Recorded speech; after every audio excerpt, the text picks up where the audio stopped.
मागच्या स्टडीमध्ये आपण याच्यावर शेवट केला होता. आता पुढच्या स्टडीमध्ये आपण अशी काहीतरी गोष्ट पाहणार आहोत जी रेव्हेन्यू खाली यायच्या आधी शांतपणे बिझनेसला डिस्ट्रॉय करत असते.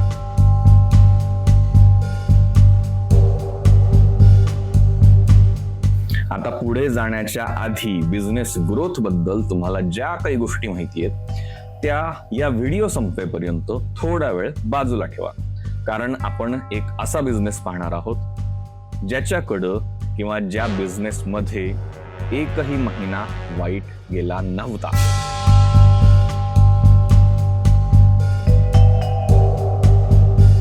प्रत्येक महिन्यात रेव्हेन्यू वर जात होता, पण 8 महिन्यांनंतर एक एक ब्रँच बंद व्हायला लागल्या.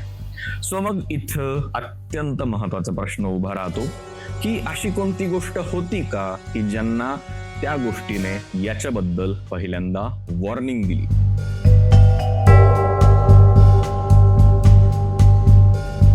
आता इथे आपल्या समोर 6 गोष्टी आहेत: रेव्हेन्यू, मार्केटिंग, कॉम्पिटिशन, त्याच्यानंतर प्राइसिंग, कस्टमर्स आणि ऑपरेशन. या 6 पैकी 5 गोष्टींनी या टीम मेंबर्सला किंवा फाउंडरला वॉर्निंग दिली नव्हती, पण एक गोष्ट अशी आहे की ज्याने या सगळ्यांना वॉर्निंग दिली होती.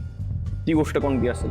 विचार करा, उत्तर निवडा, ऍक्च्युअली निवडा मागच्या वेळेस सारखंच, आणि हे जे उत्तर असेल ते शेवटपर्यंत लक्षात ठेवा, कारण हे जे उत्तर तुम्ही निवडताय आणि हा जर बिझनेस तुमचा असता तर ऍट दी एंड तुम्हाला लक्षात येईल की तुम्ही हा बिझनेस वाचवला असता की अननोईंगली शांतपणे डिस्ट्रॉय केला असता.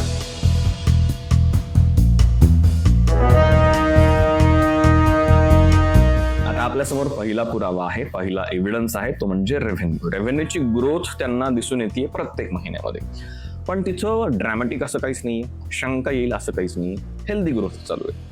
सो अशा वेळेस तुम्हाला जर प्रश्न विचारला की यावेळेस तुम्ही एक्सपान्शन कराल की नाही, हो की नाही, उत्तर काय असेल ते घाई गडबडीत घेऊ नका, विचार करून ठेवा. कारण इमॅजिन करा तुम्हाला 50 लोकांचा पगार देण्याची जबाबदारी आहे. बोर्ड मेंबर जे आहेत त्यांना ग्रोथ पाहिजे, त्याच्यानंतर बँकेकडं तुम्हाला अप्रुव्हल मिळालेलं फंडिंग आहे, कस्टमर्स अजूनही खरेदी करतायत. या सगळ्या सिनारिओमध्ये तुम्ही अशा ग्रोथ एक्सपान्शनवर सही कराल की नाही, हो की नाही?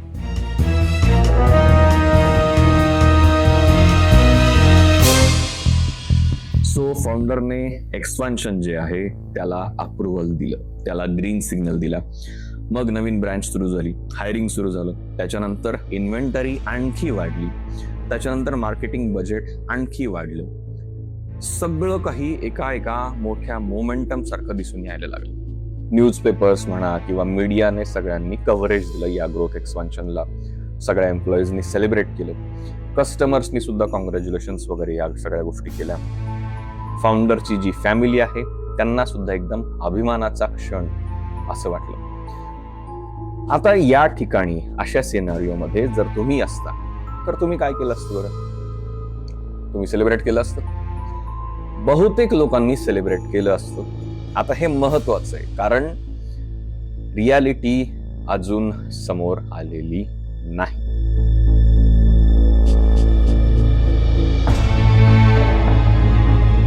पुरावा नंबर 2, एव्हिडन्स नंबर 2, मार्केटिंग. सगळ्या ग्राफ्समध्ये दिसत होतं की रीच वाढलेला आहे, त्याच्यानंतर वेबसाईटला व्हिजिट्स वाढलेले आहेत, लीड्स वाढलेले आहेत, सगळं काही एकदम हेल्दी दिसतंय. अशा मोमेंटला जर तुम्हाला प्रश्न विचारला की मार्केटिंगने प्रॉब्लेम हाईड केला की क्रिएट केला, प्रश्न नीट समजून घ्या बरं का. मार्केटिंगने प्रॉब्लेम हाईड केला की क्रिएट केला? काय उत्तर असू शकेल? इमॅजिन करा, किंवा उत्तर तुमचं जे काही आहे ते मनात समोर आणा. घाई करू नका, ओव्हर थिंकिंग करू नका. बहुतेक लोक मार्केटिंगला ब्लेम करतील, कारण त्या गोष्टी मी स्वतः झालेल्या पाहिल्या. पण हा जो थॉट आहे तो थोडा वेळ असाच बाजूला ठेवा. त्याच्यामध्ये तुम्हाला उत्तर फिक्स नसेल करायचं तर काहीच हरकत नाही, कारण पुढे जाऊन असं वाटायला नको की गडबड केली.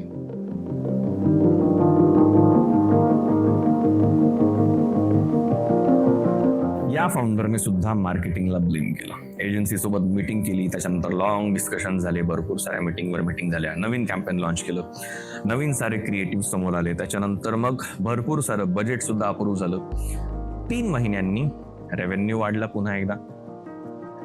रिपोर्ट्स जे आहेत मार्केटिंगचे ते एकदम फॅन्टॅस्टिक दिसायला लागले. एजन्सी, फाउंडर, बोर्ड सगळे एकदम खुश झाले. ठीक आहे. पण एक व्यक्ती जो आहे तो अजिबात खुश नव्हता. तो म्हणजे फायनान्स मॅनेजर. त्याने एक प्रश्न असा विचारला सगळ्यांसमोर, त्याचं उत्तर कोणाकडेच नव्हतं. त्याने विचारलेला प्रश्न असा होता की प्रत्येक महिना एवढा जड का जातोय? फायनान्स मॅनेजरनी हा विचारलेला प्रश्न, ज्याचं उत्तर कोणाकडेच नव्हतं, कोणी देऊ शकत नव्हतं. आता त्या सगळ्यांना काळजीच नाहीये असं अजिबात नाही. त्याचं कारण असं होतं की हा प्रश्न आत्तापर्यंत टीम मेंबर्स किंवा फाउंडर कोणालाच विचारला गेला नव्हता.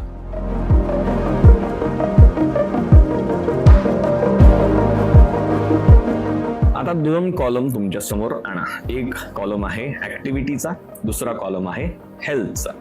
आता या 2 कॉलम मध्ये कोणती गोष्ट तुम्ही कुठं टाकाल हे इमॅजिन करा. पहिली गोष्ट आहे रेव्हेन्यू, नंतर वेबसाईटचं traffic, followers, repeat customers, profit, customer complaints. ठीक आहे. आता ह्या सगळ्या गोष्टी 2 कॉलम मध्ये तुमच्या हिशेबाने सॉर्ट करा की कोणती गोष्ट कुठं जातीये. पाहिजे तर पुन्हा एकदा रिवाइंड करून लक्षात घ्या गोष्टी, कोणत्या गोष्टी कुठं ठेवायच्या तुम्हाला. 2 कॉलम काय आहेत? एक आहे ऍक्टिव्हिटी, दुसरी आहे हेल्थ. ठीक आहे. आता हे जे काही तुमचे उत्तर असतील याच्याकडे आपण परत येऊयात.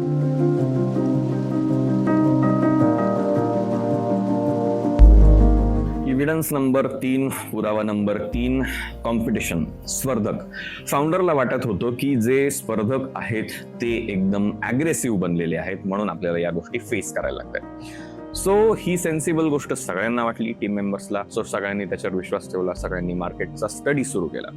सो मग कॉम्पिटिशनच्या प्राइसेस, त्यांची इन्व्हेंटरी, स्टोअर काउंट किती आहे, या सगळ्याच गोष्टी त्यांनी पाहिल्या. तर ऑलमोस्ट सगळीकडे सिमिलॅरिटी त्यांना दिसून आली. ऍडव्हर्टायझिंगचं बजेट थोडंसं वाढलेलं दिसलं, पण ड्रॅमॅटिक असं काहीच नव्हतं. सो 6 ज्या गोष्टी आहेत त्याच्यापैकी पहिली गोष्ट बाहेर जातीये, तर ती म्हणजे कॉम्पिटिशन. आता राहत आहेत 5 गोष्टी.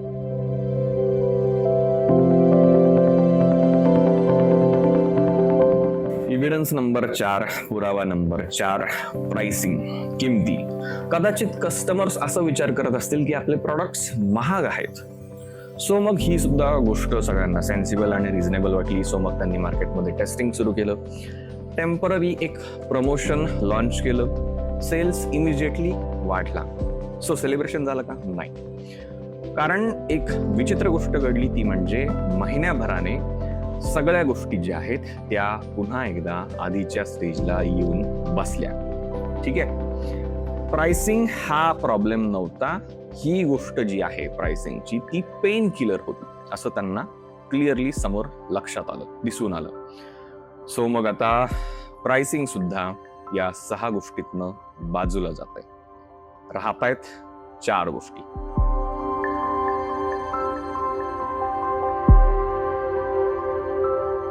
आता काहीतरी बदलतंय.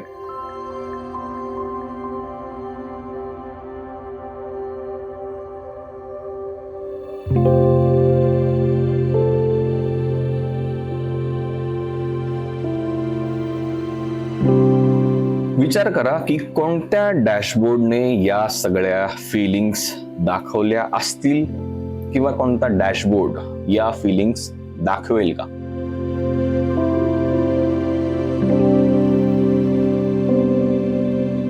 सो रेव्हेन्यू अजूनही वाढतोय, मार्केटिंग हेल्दी आहे, स्पर्धकांनी एवढं काही बिघडवलेलं नाहीये, किंमत जी आहे, प्राइसिंग जे आहे, त्यांनी सुद्धा एवढं काही बिघडवलेलं नाहीये. नवीन गोष्ट समोर कोणती आली आहे, तर ती म्हणजे कस्टमर रिव्ह्यूज. तशी बघायला गेली तर नवीन, शांत, ऑलमोस्ट इनव्हिजिबल म्हटलं तरी सुद्धा चालेल. रेव्हेन्यू बदलायच्याही खूप आधी काहीतरी बदललं आणि ऑलमोस्ट कोणीच ते नोटीस केलेलं नाही. त्याचं कारण म्हणजे या सगळ्यांचं लक्ष कस्टमर्स डिसिजन नेमके कुठं घेतात याच्याकडं अजिबात नव्हतं. त्यांचं लक्ष कुठं होतं तर बिझनेसचे जे रिझल्ट आहेत ते रेकॉर्ड कुठं होत आहेत त्याच्याकडं लक्ष होतं. आणि या दोन्ही गोष्टी अत्यंत वेगळ्या आहेत.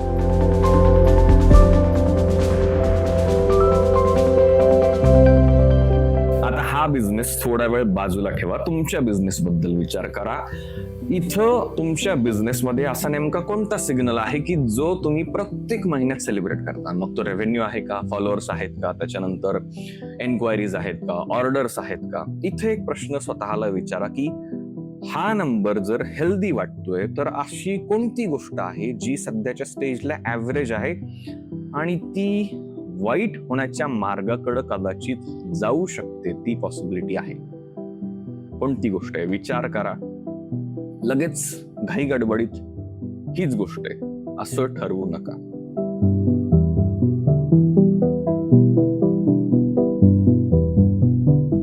आता आपण त्या रेड फोल्डरकडे जाणार आहोत ज्याच्यामध्ये एक सीलबंद पाकिट आहे. हे ते पाकिट. आतापर्यंत आपण ज्या काही गोष्टी स्टडी केल्या त्या सगळ्या व्हिजिबल होत्या. या पाकिटामध्ये जो क्ल्यू आहे तो फाउंडरच्या कोणत्याच डॅशबोर्ड मध्ये दिसलेला नाही, पण तरी सुद्धा कस्टमरचा प्रत्येक डिसिजन ही गोष्ट शांतपणे बदलून टाकतीये. ते नेमकं काय तेच आता आपण पाहणार आहोत.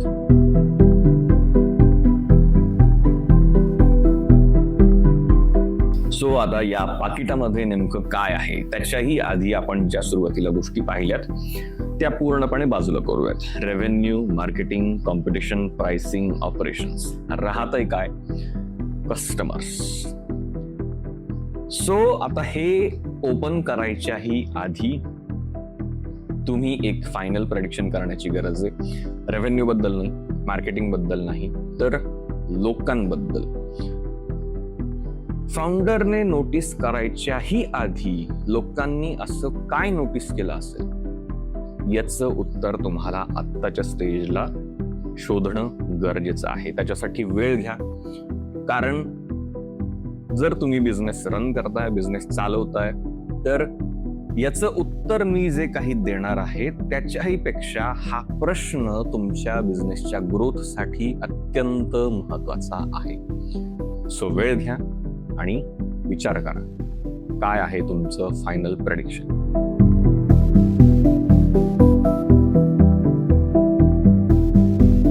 सो या पाकिटामध्ये नेमकं काय आहे? त्याच्यामध्ये फक्त एक पेज आहे, कोणताच ग्राफ नाहीये, कोणतंच स्प्रेडशीट नाहीये. त्याच्यामध्ये फक्त एक वाक्य लिहिलेलं आहे, ते म्हणजे कस्टमर्सने खरेदी करणं नाही थांबवलं, त्यांनी पुन्हा येणं ते बंद केलं. रिपीट परचेस रेट जो आहे तो प्रत्येक महिन्यात खाली येत होता आणि तो एकदम शांतपणे हळू, ऑलमोस्ट इनव्हिजिबल, पण रेव्हेन्यू बघितला तर वाढतोय, ऑर्डर्स अजूनही वाढतायत, मार्केटिंग अजूनही काम करतीये. सो मग तुम्ही या अशा रेव्हेन्यूकडे जर पाहिलं असतं, या अशा रेव्हेन्यूच्या आकड्याकडे पाहिलं असतं, तर तुम्ही ही गोष्ट नोटीस केली असती का?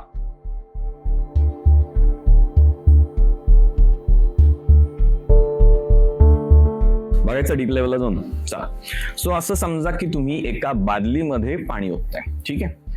ती बादली भरल्यानंतर तुम्हाला फुल दिसतीये, पण प्रॉब्लेम असा आहे की त्या बादलीला खाली एक छोटंसं छिद्र आहे, लिकेज आहे, लीक आहे. सो तुम्ही वरतून ज्या वेळेस बघताय पाणी भरताना तुम्हाला काहीच प्रॉब्लेम दिसत नाही. सो तुम्ही मग काय करता की एकदम स्पीडमध्ये जेवढं पटकन पाणी टाकता येईल बादलीमध्ये तेवढं पटकन पाणी टाकायचा प्रयत्न करता. ती भरलेली तुम्हाला दिसते आणि तुम्ही कन्क्लुजन काय काढता तर सगळं काही ओके आहे. आता प्रॉब्लेम पाण्यामध्ये काहीच नाहीये, प्रॉब्लेम कुठं आहे? लिकेज मध्ये, जे छिद्र आहे तिथं प्रॉब्लेम आहे. सो मार्केटिंग जे आहे ते पाण्यासारखं आहे.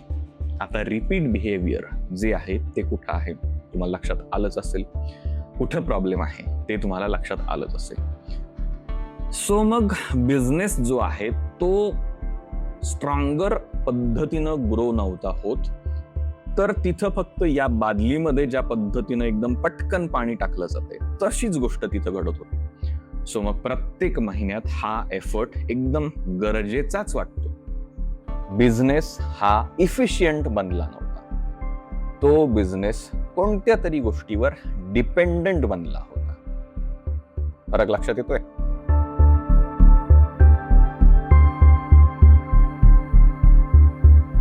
आता इथे आणखी 2 वेगळे कॉलम इमॅजिन करा. एका कॉलम मध्ये आहे रेव्हेन्यू, मार्केटिंग, सेल्स, एक्सपान्शन, ज्या सगळ्या गोष्टी फाउंडर आणि त्याच्या टीम मेंबर्सने पाहिल्या त्या सगळ्या गोष्टी. दुसऱ्या कॉलम मध्ये आहे कस्टमर बिहेवियर, सॅटिस्फॅक्शन, रेकमेंडेशन्स, त्याच्यानंतर सेकंड परचेस, अशा सगळ्या गोष्टी ज्या कस्टमरने एक्सपिरियन्स केल्या, अनुभवल्या, या सगळ्या दुसऱ्या कॉलम मध्ये आहेत. आता इथे विचार करा की कोणत्या कॉलम मधल्या गोष्टी पहिले बदलत असतील. जर नीट विचार केला तर कॉलम नंबर 2 जो आहे त्याच्यातल्या गोष्टी कित्येक महिने आधीच बदलायला सुरुवात झालेली असते. फक्त जो बदल दिसून येतो तो कॉलम ए मध्ये दिसून येतो आणि तो कित्येक महिने लोटल्यानंतर. सो आता तुम्ही विचार करा, रेव्हेन्यू हा पहिला सिग्नल होता की काय? नाही, रेव्हेन्यू हा सिग्नल म्हणायच्या ऐवजी आपण त्याला असं म्हणू शकतो की रेव्हेन्यू ही अशी गोष्ट होती जी फाउंडर आणि त्याच्या टीम मेंबर्सने सगळ्यात शेवटी नोटीस केली. ऑलरेडी गोष्टी बदलायला लागल्या त्या कित्येक महिने, दिवस, आठवडे आधीच.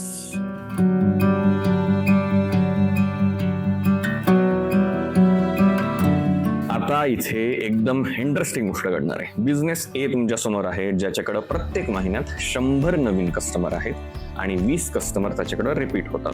बिझनेस बी आहे, ज्याच्याकडे 40 नवीन कस्टमर आहेत प्रत्येक महिन्यात, पण त्याच्याकडे 34 रिपीट कस्टमर आहेत. एक प्रश्न तुम्हाला सगळ्यांना, कोणता बिझनेस हेल्दियर दिसतो?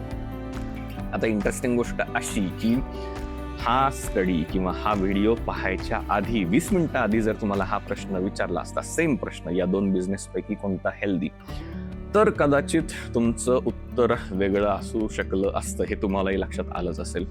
आता इथं तुम्ही एक नवीन मेट्रिक शिकलात म्हणून एक आहे? नाही, तर इथं प्रश्नच बदललाय. प्रश्न जो विचारला जातोय तोच वेगळा आहे आणि हा खरा बदल आहे.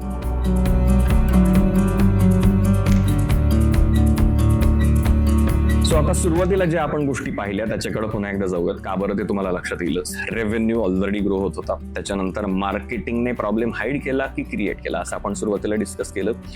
पण बारकाईने पाहिलं तर मार्केटिंगने जो प्रॉब्लेम ऑलरेडी अस्तित्वात आहे तो रिव्हील केला, क्रिएट अजिबात नाही केला. त्याच्यानंतर कॉम्पिटिशन, स्पर्धक जे आहेत त्यांनी त्या बिझनेसचा जो वीकनेस आहे तो एक्सपोज केला, तो समोर आणला. त्यांनी सुरुवात कुठंच नाही केली स्पर्धकांनी. त्याच्यानंतर प्राइसिंग जी आहे त्या प्राइसिंगने रियालिटी जी आहे ती टेम्पररी बेसिसवर डिले केली. ती रियालिटी समोर आणायला उशीर केला. रियालिटी बदलली नाही प्राइसिंगने. ऑपरेशन्सचा एवढा काही मेजर विषय नाही. आता राहती एक गोष्ट, ती म्हणजे कस्टमर्स. सो कस्टमर्सची अशी कोणती गोष्ट आहे तर ती म्हणजे कस्टमर्सचं बिहेवियर. ते सगळ्यात आधी बदललं.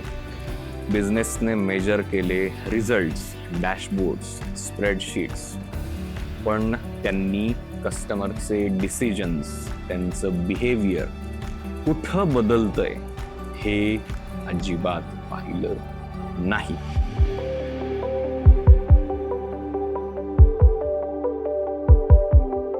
सो आता तुम्हाला लक्षात आलं असेल की मोस्ट डेंजरस बिझनेस प्रॉब्लेम हे रेअरली तुमच्या डॅशबोर्डवर तुम्हाला दिसून येतात. कारण डॅशबोर्ड जे आहेत ते आउटकम मेजर करतात, ते तुम्हाला समोर आकडे दाखवतात आउटकमचे. कस्टमर जे आहेत ते आउटकम समोर दिसायच्याही आधी ऑलरेडी डिसाईड करून मोकळे झालेले असतात. त्यांचं बिहेवियर त्याच्या आधीच झालेलं असतं, डिसिजन त्याच्या आधीच झालेला असतो.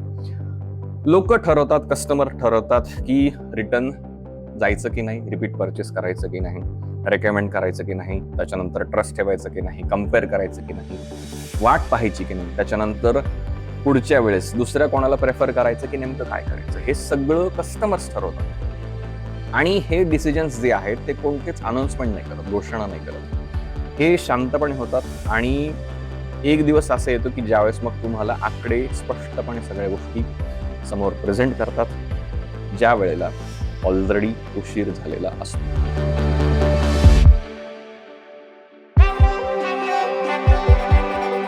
आता थोडा वेळ हा बिझनेस आणि हा डीप स्टडी दोन्ही बाजूला ठेवा. तुमच्या बिझनेस बद्दल विचार करा आणि असा कोणता आकडा आहे जो तुम्हाला प्रत्येक महिन्यात कॉन्फिडंट फील करवतो. मग तो आकडा रेव्हेन्यूचा आहे का, एन्क्वायरीचा आहे का, फॉलोअर्सचा आहे का, ऑर्डर्सचा आहे का. आणि इथं आता प्रश्न असा विचारा की असं कोणतं कस्टमर बिहेवियर आहे जो 6 महिने लोटल्यानंतर जे आकडे समोर येतील त्याच्याही आधी बदललेला असेल.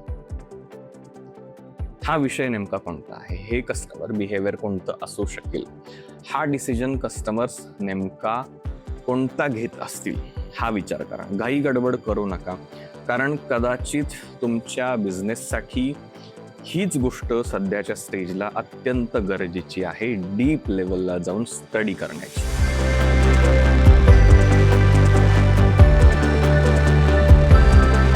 सो आता या पूर्ण स्टडीतनं तुम्हाला एकच वाक्य जर लक्षात ठेवायचं असेल तर ते म्हणजे आकडे बदलायच्या आधी, नंबर्स बदलायच्या आधी लोक बदलतात, त्यांचं बिहेवियर बदलतं, त्यांचे डिसिजन्स बदलतात. कित्येक बिझनेस काय करतात की हे आकड्यांकडेच लक्ष केंद्रित करतात, नंबर्सकडेच लक्ष केंद्रित करतात. ग्रेट बिझनेस, ग्रेट फाउंडर्स जे आहेत ते बिहेवियर जे आहे त्याच्याकडे लक्ष केंद्रित करतात.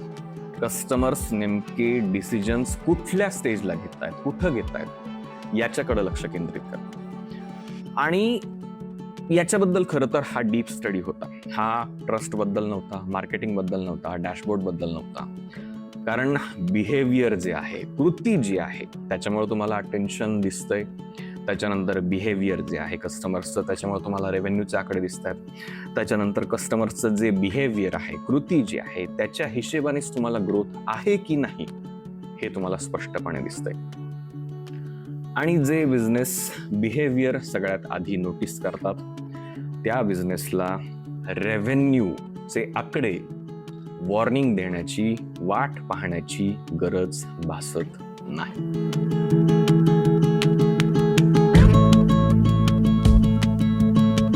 पहिल्या डीप स्टडीमध्ये आपण पाहिलं की महागडे निर्णय, महागडे डिसिजन्स हे बिझनेस ओनरच्या मनामध्ये जी अनटेस्टेड सर्टन्टी आहे त्याच्यामुळे झालेली असतात. आज आपण वेगळं काहीतरी डिस्कव्हर केलं. रियालिटी बदलली आहे हे सांगणारे आकडे समोर यायच्याही आधी रियालिटी बदललेली असते. सो इथं एक मोठा प्रश्न निर्माण होतो.